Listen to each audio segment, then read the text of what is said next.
Let's bring in our panel. Professor Daniel Drezner teaches international politics at Tufts Fletcher School of Diplomacy, and Rina Shah is a principal and founder of Relax Strategies. Good to see you both. I feel like this is partly the problem of how you define bipartisan, what works for the parties rather than what works for Americans, regardless of party. Professor Drezner, what is your sense of what that should look like? You wrote an op-ed this week in the Washington Post about how the president might want to redefine this. Yeah, this has been a conscious strategy that the Biden administration has, and President Biden said in his first press conference, which is that traditionally we think of bipartisanship as something that garners the votes of both Republicans and Democrats when Congress votes on something. That obviously didn't happen with the COVID relief bill. It might not happen with the infrastructure program. But the Biden White House has basically articulated the logic of it is bipartisan if what we are proposing has public support from both Democrats and Republicans. And to be fair, there is some evidence that at least on both Biden's handling of the pandemic, not to mention the COVID relief bill, there is some bipartisan support. In the case of his handling of the pandemic, a majority of Republicans actually approve of how Biden is handling it. You have less than a majority support for the COVID bill, but not necessarily insignificant support either. And as has been pointed out, infrastructure is a relatively popular program, particularly if it's going to generate a lot of jobs. So it'll be interesting to see whether the polling on this reflects support among the GOP base, regardless of whether Republican members of Congress vote for it. And that allows the Biden White House to give this patina of bipartisanship towards that kind of program. Rina, what do you think is the path forward for this? Should the White House just kind of presume that they're going to have to go it alone without the GOP? They can only do that so far. You can't get everything done through reconciliation. Sooner or later, if you want an agenda, you're either going to have to win a lot more seats in the midterms, and even that may not be enough to give you what you need, or you're going to need to work together.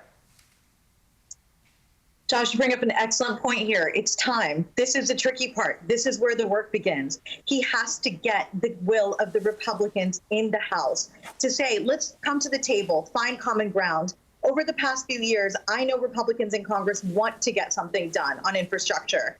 Is this plan that President Biden unveiled this past week it?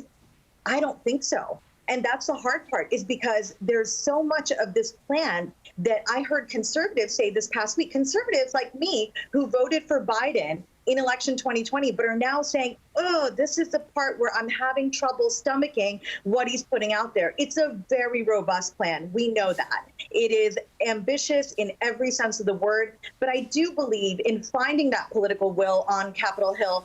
It's possible. It may not be in the Senate where you've got party of no guy right there, Mitch McConnell, saying exactly what we expected him to say. But in the House, we may see some of those courageous voices say, you know what, there are parts here and there I like. I mean, let's talk clean water, let's talk broadband, updating our airports. There is will there, but the plan, the way he unveiled it this past week is so unpalatable that you've got conservatives like me saying, what are we going to do here? Are you going to try to assume that budget reconciliation is your path, or are you going to honestly broker compromise here? And I hope it's the latter. Rina, is the issue the price tag at the end of the day? I mean, we just spent trillions on COVID, spending trillions on infrastructure just kind of sounds like, hey, I know you just gave me a bunch of money, please give me a bunch more. Is that the issue?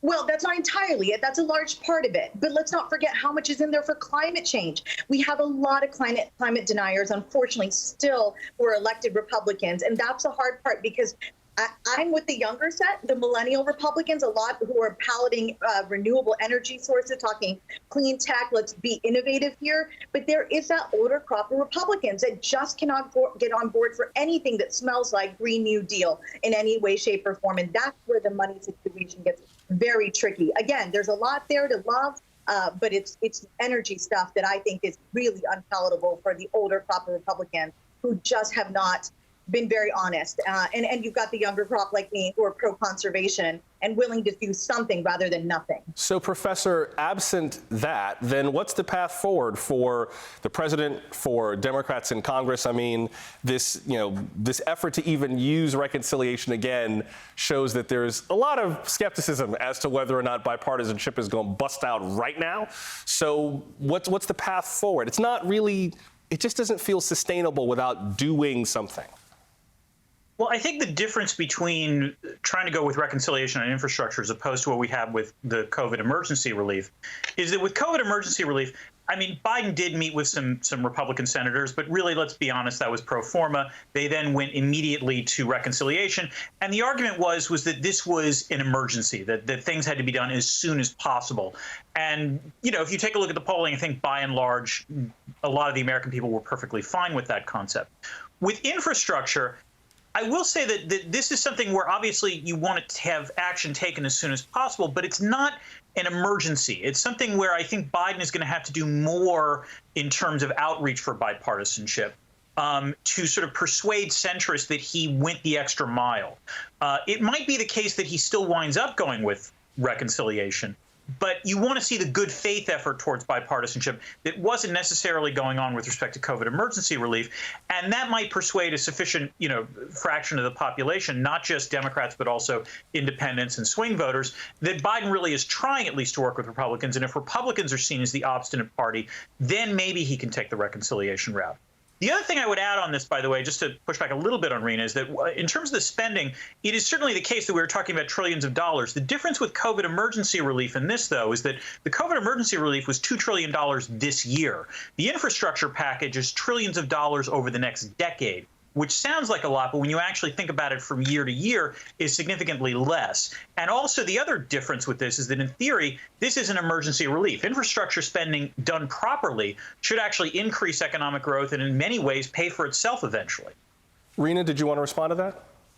I do, because I definitely see your point there, Professor. But the reality is, with the way the Republican Party is right now, and with this entire year of the pandemic, it's really hard for them to buy that whole, this is a long-term investment. This is something that makes sense for the long term. I think we're living very much in the short term, feeling like what's possible right now is just what they want to eat up. That's it.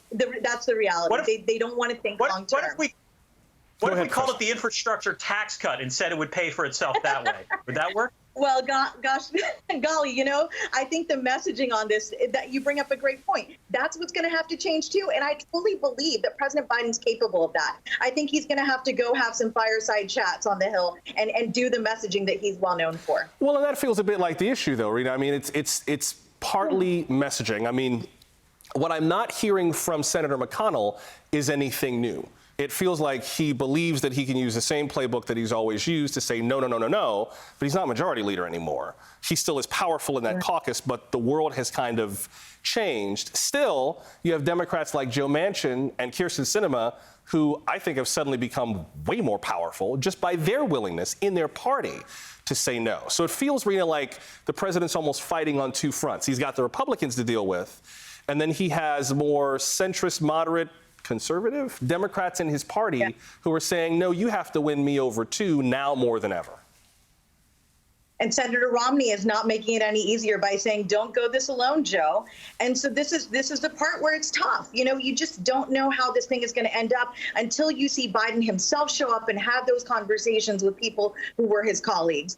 Nobody's made it easier for him, certainly not my home state Senator Joe Manchin. I think this is where it gets complicated, because when we talk about measures that will help us in the long term, again, we're still living in the reality of this pandemic. It's hard to get people's minds there. That's all I really think complicates this as well, on top of the political tensions that always exist. One more story that we need to get in, and I'm not a fan of this story, I will admit, but I want to make sure that my paycheck clears on Friday, so I better bring it up, which is Congressman Matt Gaetz. Rina, I want to be clear, there are very few elements of this story that NBC News has confirmed. We've confirmed there's an investigation. We've confirmed that he has denied the allegations against him. There are a lot of other reports in national news organizations, but NBC News has only basically confirmed the core of this story. Just to be clear, for those of you who are watching this, reading about it, posting on social media about it, there's a lot we still don't know about this. Rina, could I briefly get your response to this story, your reaction to this story, partly because I've got a problem with the dialogue around it and some of the wonder of what the GOP will do if the allegations are substantiated. Will he get to stay on the House Judiciary Committee? I think for there to be any doubt about that, from the party that still supports a president who said on tape that he would grab women by their private parts by dint of his wealth and status, is a non-starter. I feel like I'm not even sure why we're having that conversation, but maybe there's something I'm missing, Rina. Am I missing something about this? Well, I think that what you just put out there, there's a lot to unpack right there. And for me, it's very complicated because this hits close to home.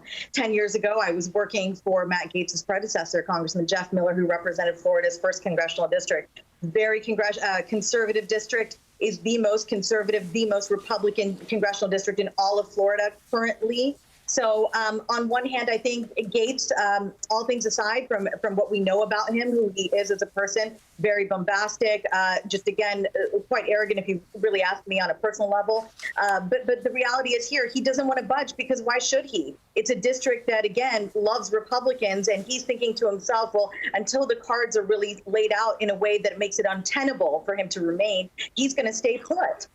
And that's hard. That's really hard for me because one thing has been made overwhelmingly clear to me is that there is a double standard for female politicians who face sexual scandals and male politicians who do. And we've got to kill that standard as a society. That's a double standard we've got to kill. And the only way it gets killed is if men speak up and say, let's kill this locker room talk stuff. That's what we need to do, Josh. Tufts Professor Daniel Drezner and political strategist Rina Shah, good to see you both. Thanks very much.